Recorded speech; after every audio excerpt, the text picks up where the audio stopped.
जी, अस्सलाम वालेकुम everyone, it's Shoaib Khan and welcome to the guide number 39 of price action series, which is known as the range identification. Uh, in this lecture, we'll be discussing कि जो market की bull और bear move से हट के जो third move होती है साइडवेज, इसको आइडेंटिफाई करते हैं कैसे और ये रेंज ज़रूरी क्यों होती है। तो सबसे पहला सवाल ये आता है कि रेंज होती क्या है और वाई रेंजेस आर इम्पॉर्टेंट। देखें, मार्केट का एक जो थियोरेटिकल स्नैरियो होता है जो कि सब सुनते हुए आते हैं, किसी से भी आप पूछें कि मार्केट के तर्ज क्या हैं तो उनका जवाब जो होता है वो यही होता है कि मार्केट या तो बुलिश है या बेयरिश है। लेकिन प्रैक्टिकली ऐसी चीज़ जो होती है वो थोड़ी सी जो है ना वो हज़म नहीं होती। वो क्यों? क्योंकि most of the time market ना बेयरिश चल रही होती ना बुलिश चल रही होती when we look at the higher time frame or at some reasonable time frame to identify to see what's going on। तो वो जिसको लफ्ज़ अक्सर कहा जाता है कि मार्केट चॉपी है, मार्केट साइडवेज चल रही है, मार्केट रेंज बाउंड है, राइट। सो वो आइडेंटिफिकेशन कैसे होती हैं कि मार्केट ना बुलिश है ना वो है, तो किस स्ट्रक्चर पे हम वो देखते हैं। अच्छा, ये रेंजेस इंपॉर्टेंट क्यों होती है? ये रेंजेस इंपॉर्टेंट इसलिए होती है क्योंकि जब प्राइस एक स्नैरियो में चल रही है कि आ, हम एक रेजिस्टेंस हमने आइडेंटिफाई करी, एक सपोर्ट हमने आइडेंटिफाई करी, एंड देन वो मार्केट जो है वो बिल्कुल बाउंस ऑफ हो रही है रूफ एंड फ्लोर के दरमियान सारी। So this is what's happening, so why the stuff is happening there. तो ये होता ही है इसमें बेसिकली कि हम जो है उस टाइम पे जो एसेट की होती है वो अक्यूमुलेशन चल रही होती है। बायर्स और सेलर्स के दरमियान जो होता है प्राइस को लेके हार्मनी क्रिएट हुई हुई होती है कि हम इसको बहुत ज़्यादा इस लेवल पे बाय नहीं कर रहे because buyers are not interested to buy there for a long term like intraday से ज़्यादा, क्योंकि दे आर एक्सपेक्टिंग के मार्केट ने नीचे जाना है। सेलर्स उस टाइम पे इतना सेल आउट नहीं कर रहे होते मे बी, कि उन्हें लग रहा होता है कि मार्केट ने अभी थोड़ा सा और ऊपर जाना है तो let's see and will gonna sell it out. तो जब बहुत ऊपर नीचे स्ट्रॉन्गेस्ट सपोर्ट या रेजिस्टेंसेस होती हैं एंड मार्केट जब उसी में फिर हमें पता लगता है कि मार्केट जो है कैसे उसमें एक टाइम स्पेंड करके जो है ना उसमें स्टक हो गई है और वो रेंज बाउंड वहाँ पे हो जाती है और वो एनर्जी अपनी गेन कर रही होती है। बेसिकली वो एनर्जी का जो लफ्ज़ होता है वो ये होता है कि उस टाइम पे जो बायर्स और सेलर्स जो होते हैं वो अपना मोटिव ढूंढ रहे होते हैं कि like should we go up or should we go down? So this is how the situation is in during the range. So why are they needed? Ranges जो होती हैं वो ज़रूरी होती हैं किसी भी एसेट की मेचोरिटी को लेकर। मेचोरिटी से मतलब होता है कि या तो एक एसेट है उसको जस्ट वेल्स आती हैं या कोई भी एक एंथुजियास्टिक बायर्स आते हैं उसको पंप कर रहे हैं, देन डंप कर रहे हैं, देन बिल्कुल ही वो सपोर्ट तोड़ती हुई चलती हुई जा रही है या बिल्कुल ही आसमानों पे उस पे जा रही है, तो ये एक एसेट जो होता है वो मेच्योर नहीं होता। तो एसेट की मेचोरिटी जो होती है उसकी रेंजेस से पता लगती है कि वो रेंज बाउंड कितने टाइम रहा है, उसमें इंट्राडे की रेंजेस कैसे डेवलप हो रही हैं, राइट। और उसमें उसकी जो नीड आ रही है तो why is it happening what it should be happening right now, और why is it should be happening कि जो यहाँ पे ये होना नहीं चाहिए तो ये ऐसा ये क्यों हो रहा है। तो इसको आइडेंटिफाई करना is really easy, is like on the finger tips. इस पे वो ऐसा कोई हार्ड एंड फास्ट कोई रूल्स नहीं होते लेकिन उसके कुछ उसूल होते हैं, तो वो अभी हम देख लेते हैं कि उस पर लिक्विडिटी प्रोफाइल कैसे काम करती है, उस पर जो आपकी दूसरे सपोर्ट एंड रेजिस्टेंसेज हैं या इक्वल हाइज या इक्वल लोज जो हैं वो किस तरीके से काम कर रहे होते हैं, और रेंज बॉक्स जो है वो बेसिकली किस तरीके से काम करता है। So I am gonna share my screen here and hopefully I'll be able to tell you how it's going to work. So let's move towards like any random chart here. मैंने bitcoin का basically खोला हुआ है। सो right, अच्छा जी, इस scenario को जो है एक एज अ केस स्टडी हम ये ले लेते हैं जस्ट बेसिक कॉन्सेप्ट समझने के लिए कि for suppose this was our resistance back in that time, ठीक है। और जो भी आपके नीचे सपोर्ट थी वो एक सपोर्ट एक चलती हुई जा रही थी। In this scenario these 3 wicks should be known as the current support, right. So इस टाइम फ्रेम पे मैं इसको करंट सपोर्ट बना देता हूँ, राइट। राइट, अच्छा जी। तो अब हम ये देखते हैं कि प्राइस ने एक एब्रप्टिव मूव ली, रेजिस्टेंस को टैप करने के बाद वो वापस नीचे आई। अब नीचे क्यों आई? क्योंकि ऑफ कोर्स उसकी जो इम्पल्स थी उसकी उसने करेक्शन वहाँ पे करनी थी। अब जो चीज़ें हम सीखते हुए मतलब ये कि आ रहे हैं, मतलब इस पूरे टाइम में, इस पूरे कोर्स में, अब उसको जो है हम बेसिकली इम्प्लाई कर रहे होंगे कि how we do what we do in this scenario, right. तो हमने यहाँ पे देखा ये मेरा लो, ये मेरा high, and then we got to see कि प्राइस ने लो एंड हाई टच करने के बाद इस रेंज में आके गिरी वापस 0.5 की। ठीक है जी, इतना समझ आ गया कि उसने 0.5 की करेक्शन ले ली। अब अगर हम इसको ओवरऑल देखते हैं तो यू कैन सी के price, I am gonna remove this one because ये यहाँ पे पूरा हो चुका। ठीक है जी, तो इसमें हम ये देखते हैं कि इस करेक्शन के बाद जो है ना, मतलब इसमें प्राइस एक रेंज में चलती हुई जा रही है, वो साइडवेज चलती हुई जा रही है। दैट मीन्स के यहाँ पे जो था एक बायर्स का इंटरेस्ट था, प्राइस आपके ऊपर गई, ठीक है। इस पॉइंट पे जो है आपके सेलर्स का इंटरेस्ट था, प्राइस ने दोबारा करेक्शन ली। जो बायर्स का इंटरेस्ट था वो ए प्लस प्लस या ज़्यादा था एज़ कम्पेयर टू सेलर, क्योंकि जो प्राइस वापस आई वो 0.5 आई। दैट मीन्स कि जो सेलर का इंटरेस्ट था वो था a plus, simple. Just for the sake of example I am trying to make you understand कि इधर सिचुएशन क्या हो रही है। So now the price is being range bound. Price ने एक बुलिश मूव लेने के बाद जो है वो रेंज बाउंड हो गई है, वो इस रेंज में एक स्टक हो गई है। तो अब रेंज को हम जस्टिफाई कैसे करेंगे कि लाइक ओके ठीक है, ये रेजिस्टेंस है, ये सपोर्ट है, नाउ व्हाट। अब होगा ये बेसिकली कि आपकी जो रेंज है उसकी रेजिस्टेंस से ऊपर अगर ये क्लोज होती है आपकी जो भी कैंडल स्टिक है आवरली या जो भी है, तो दैट मीन्स उसने जो रेजिस्टेंस है वो एब्जॉर्ब कर ली पूरी, and now anything below this range is not valid.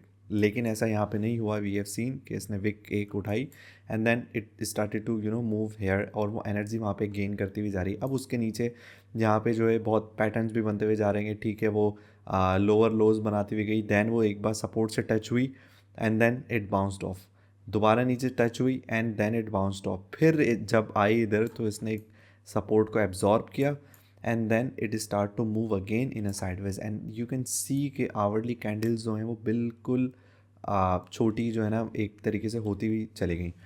अब ऐसा क्यों हो रहा है इस जगह पे कि एक रेंज बॉक्स की जब हम बात करते हैं कि एक आपकी बड़ी रेंज ये बनी, ठीक है, उसके अंदर एक दूसरी रेंज आपकी ये बन गई, ठीक है, ये वाली पूरी रेंज, और उसके अंदर भी एक रेंज आपकी जो है साइडवेज मूवमेंट की एक ये बनती हुई चली गई। So this is known as the range box. तो रेंज बॉक्स जब ड्रॉप एक तरीके से जब प्राइस उसको ब्रेक अप या ब्रेक डाउन उस पर करती है तो वो एग्रेसिव करती है, and now you can see कि इस रेंज से जब प्राइस जब बाहर निकलती है तो वो बहुत एग्रेसिवली होके जाती है, देन वो वापस आती है, टेस्टिंग करती है। तो यहाँ पे अगर सेलर्स का प्रेशर या बायर्स का प्रेशर देखा जाए तो it's again A plus plus, buyers का प्रेशर यहाँ से, ठीक है, एंड देन प्राइस वापस यहाँ पे नीचे आ गई तो अगेन सेलर्स का भी जो रिस्पांस था वो भी ए प्लस प्लस था।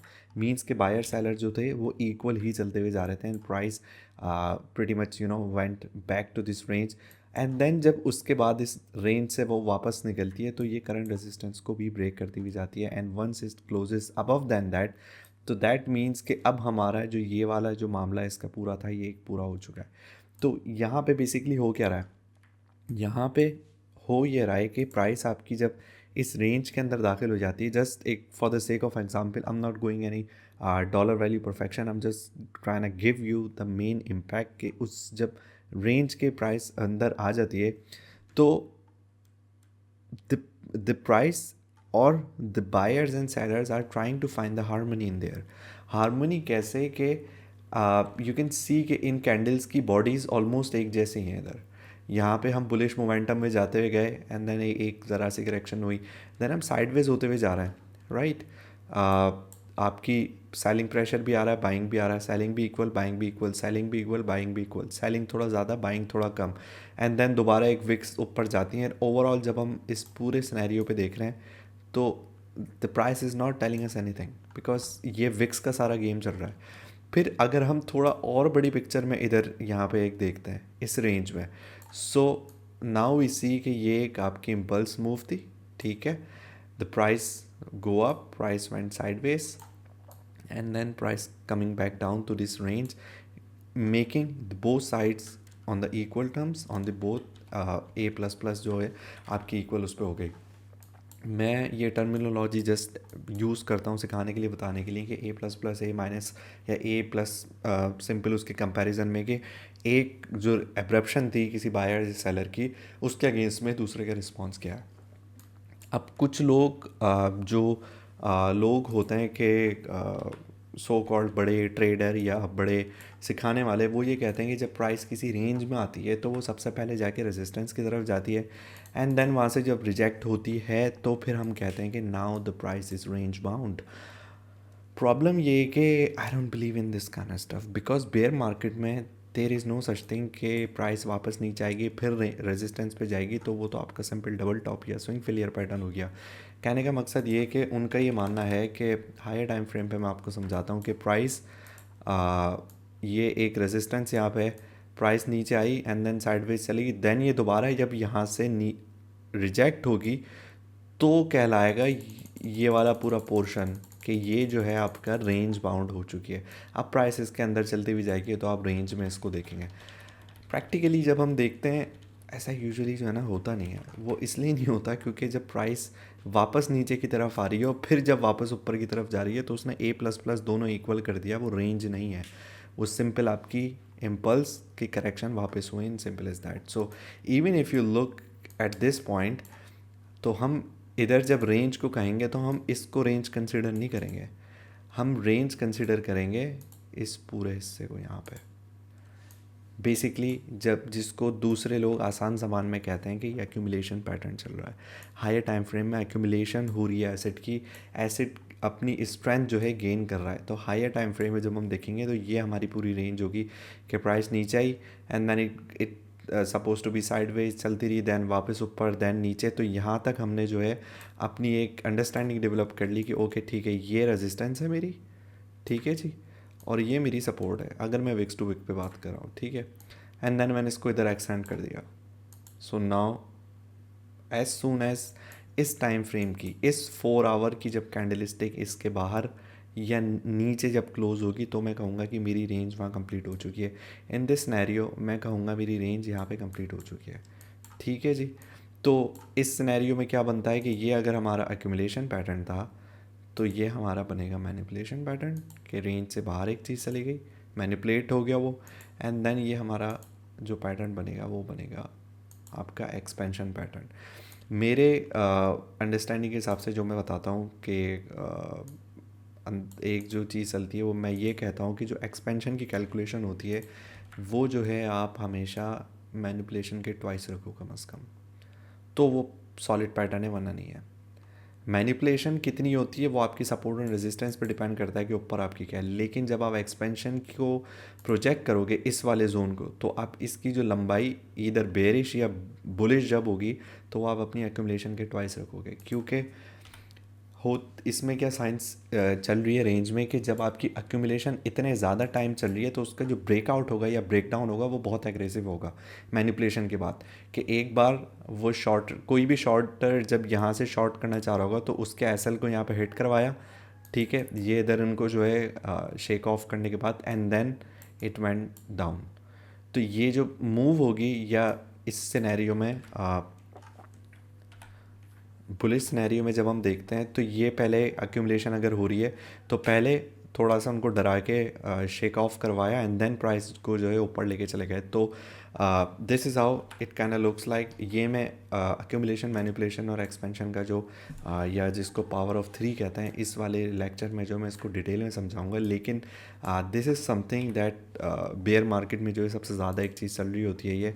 और वी कैन सी कि अगर हम जूम आउट इसको भी करके देखें तो you can see कि you are range bound in this scenario, you are range bound here, you're range bound here also, और हम आगे भी चलते हुए चले जाएँ तो you can see this range bound, और ये पूरी रेंज बाउंड इस पे चलती हुई। तो बेसिकली अगर हम मार्च से देखते हुए जाएँ तो हमारी जैसे रेंजेस टूटती हुई जा रही है, नाउ यू कैन सी के रेंज में रहा कितना है बिटकॉइन, देन बेरिश मूव तो एक ज़रा सी झटके में हुई, फिर रेंज में वो फंस गया पूरा महीना दो, फिर बेरिश मूव तो 1 या 2 दिन की हुई जो भी, एंड देन फिर पूरी महीने महीने वो साइडवेज रहा, फिर ज़रा सी एक बुलिश या बेरिश मूवमेंट हुई, फिर बुलिश हुई, फिर एक पूरे 2 महीने रेंज में निकले, फिर एक बेरिश मूवमेंट ज़रा सी, फिर एक पूरे महीने रेंज में निकले। सो मार्केट जो होती है वो बेसिकली रेंज में ज़्यादा रहती है as compare to the bull और the bearish move. So hopefully your concept regarding the range identification is clear, because upcoming lectures में जो आएगा तो हम इसका डिटेल वर्जन जो है डिस्कस करेंगे, हम इसको डिटेल में देखेंगे why it happened, how it happened, and how we can make the most of it. So it's Shoaib Khan signing off from this lecture, and hopefully आपके जो सवालात होंगे वो